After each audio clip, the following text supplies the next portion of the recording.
Okay, so what you just saw was a scene that presents itself almost every weekday, from Monday to Friday, right, in front of Singapore schools, right, where the teachers, maybe the discipline master, right, and a few other teachers in the discipline team will be stationed around the entrance of the school, right, to quickly usher in the students, quickly go in, yeah.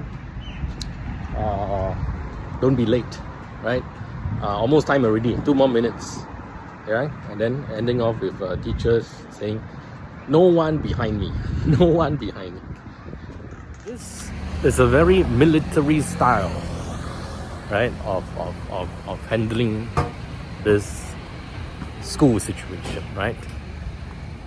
I don't know if other countries do it like that, whether China or America, I'm not very sure.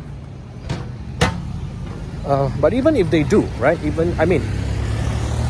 I won't be surprised if China schools, will also be quite hard on discipline, right? Cannot be late, right? Get your asses in quickly, right? Same thing with America, right? The students otherwise will be very disobedient, right? You need to be tough on them sometimes. But you see, I can understand where it comes from, need for discipline, right? I'm very high on discipline, right? I don't think, right, because you are at that age, the school going age, you are there to receive, right, some knowledge, education, and also some discipline, and learn some life skills, right? Of course, although I also believe that the school system currently trains workers instead of entrepreneurs, right? But that aside, I think this teaching of some basic knowledge, respect, discipline, nobody should have a problem with that, right? Unless you are the woke, right, where you want to introduce some unconventional, controversial material to the students, right? Other than that, I think we all generally agree that it is not something bad, right? It is not something bad to have discipline. So I think if your motive of doing all this kind of disciplining is to instill some discipline, I think it's okay. The problem is that I suspect it is not just discipline, but conformity, right? Conformity. Wow, you see, look at the banners behind me. The state apparatus, the PAP party, ruling party apparatus has all these resources and all this permission, right, to do all these signboards but the normal people are not allowed to, right? You're not even allowed to put up a simple poster flyer. It's illegal, right? But then when the ruling party does it, wow, everything goes, everything can. So the PAP gets to do what it wants with all the resources, with all the permission, while everyone else needs to abide by conformity, right? Everyone else needs to conform. That's my problem with this, with the way they are doing things, right? And it starts in school, right? Why doesn't it start in school? It starts in school. It starts from the young age. This mindset of you're under my control starts right from P1 or even kindergarten, right? Even kindergarten, you already have PAP kindergartens.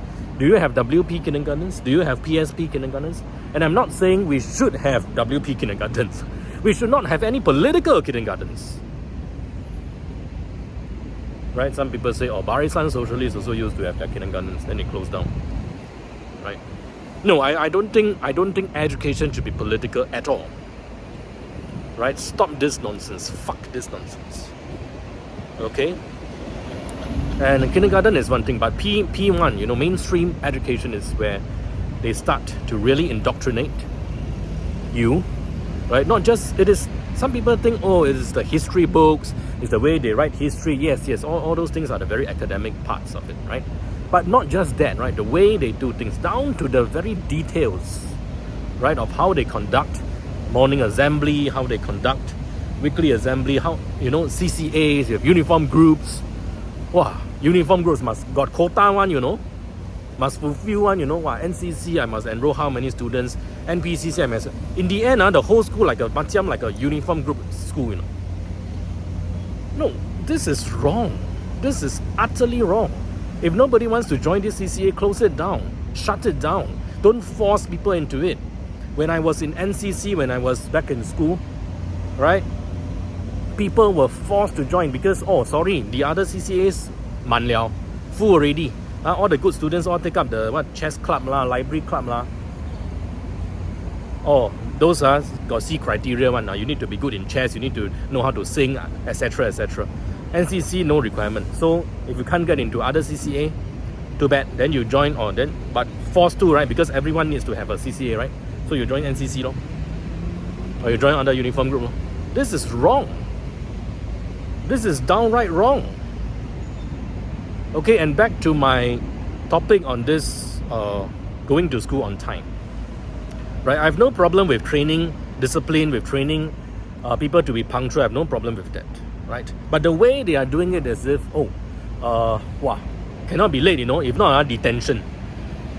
Cannot be late, when I was in JC, Nanyang JC, they call it the communist school anyway.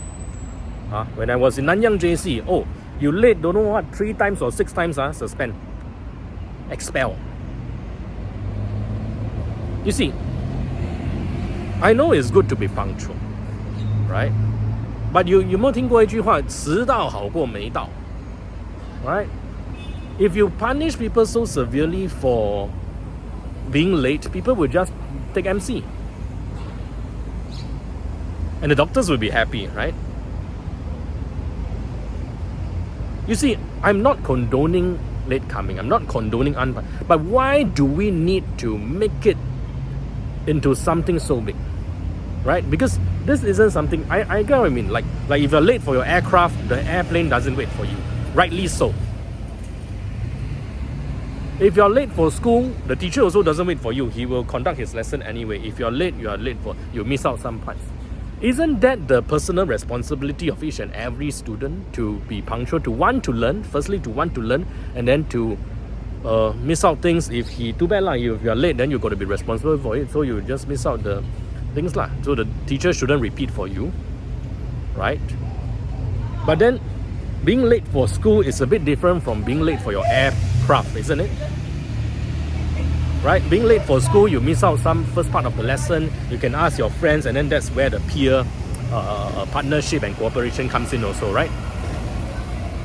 But you're late for aircraft, of course the aircraft takes away. Nothing wrong with that. Are we really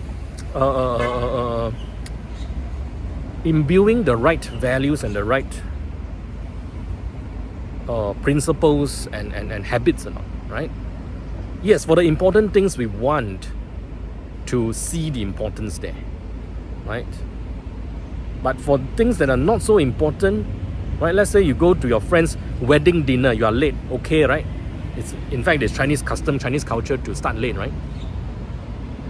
You see, culture, customs, certain things is not just about I need this at what time. It's very military style, and again, I have nothing against military, right? I'm pro-military. Every country needs defense. Every country needs soldiers, masculine men to defend and protect the country. I have no problem with that. I have a problem with this idea of conformity, right? With this idea of militarizing the way people think in every aspect of their life. I think that is wrong, right? And it starts in school, right? So if we want to arrest and correct that, we need to start in school. If you have a choice, homeschool your bloody child, right? Don't send them to our bloody mainstream schools, because they will be taught to conform and they will become so stressed out. Some people say, why are our students so stressed out? You think it's only because of the studies, PSLE exams? Of course not. Other countries also have exams. Other countries also have high stakes exams. China has their 高考, whatever 考, right? Americans also fight to go into college.